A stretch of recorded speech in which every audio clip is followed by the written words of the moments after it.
Үш әпке. Татар халық ертегісі. Ертеде бір кедей әйелдің 3 қызы болыпты.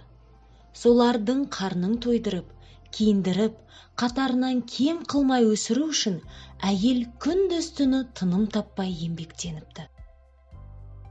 Қарлығаштың балапаныңдай қауырсындары қатып, қыздар бой жетеді. Ай жүзді аруларға елдің көзі түспей қойсын ба?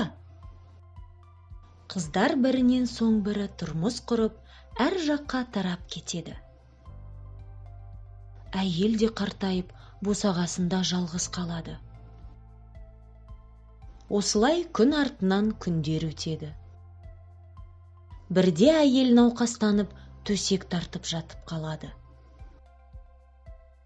Ол жақын жерде, орманда тұратын Тиінге: «Досым, Тиін, сен қыздарыма хабар жеткіз, олар маған келсін», дейді әйел.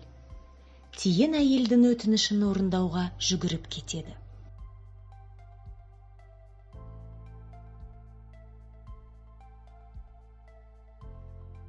Ол ең алдымен кемпірдің үлкен қызына келіп, оның тілегін жеткізеді. «Армысың, үлкен қыз, мені саған анаң жіберді. Ол қатты науқастанып қалды. Сені анаң шақырып жатыр». «Қап, барар едім, бірақ мына кірді жуып қою керек», дейді үлкен қызы қолы тимей. «Солай ма? Онда мәңгі бақи сол легеннен айрылмай өт». Осыны айтқанда, қыз легенге түсіп, бақаға айналып кетеді.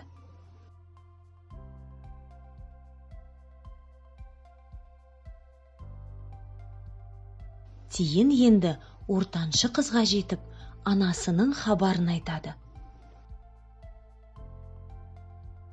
«Армысың, ортаншы қыз, мені саған анаң жіберді. Ол қатты науқастанып қалды. Сені шақырып жатыр».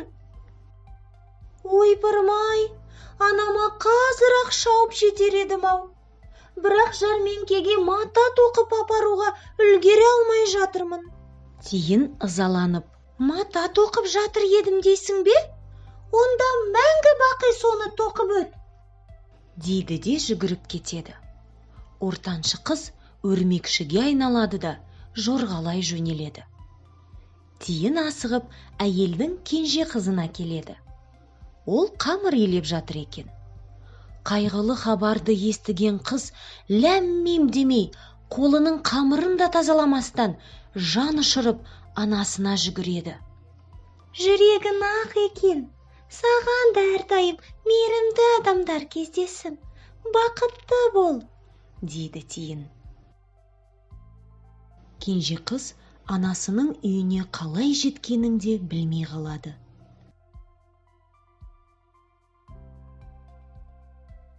«Анашым, сізге не болды?